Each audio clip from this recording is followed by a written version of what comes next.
Le désert d'Atacama au Chili a des allures de Far West, et plus encore quand les télescopes scrutent l'univers. Certains s'y sont perdus, en cherchant désespérément à faire une rencontre du troisième type.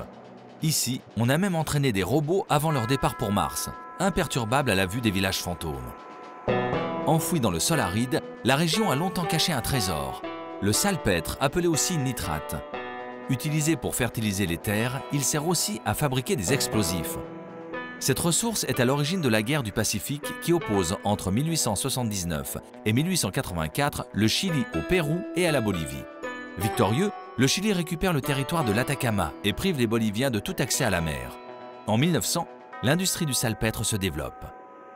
Avec la Première Guerre mondiale, les besoins en explosifs entraînent une véritable ruée vers l'or blanc. Des milliers de familles viennent travailler à Humberstone. Les ouvriers sont payés avec des jetons, ce qui leur permet seulement d'acheter les produits dans les magasins de l'entreprise. De nombreux mineurs se révoltent. Ces premières luttes ouvrières du pays font près de 3000 morts. Au cours de la Deuxième Guerre mondiale, le Chili prive l'Allemagne de poudre à canon. En réaction, les Allemands mettent au point un nitrate de synthèse. Pour les mines de l'Atacama, c'est la fin de l'âge d'or. Toute l'économie chilienne s'effondre, plongeant les familles dans la misère. Parfois, quand le vent souffle sur Humberstone, il promène avec lui l'âme des mineurs et les rumeurs de la ville aujourd'hui abandonnée.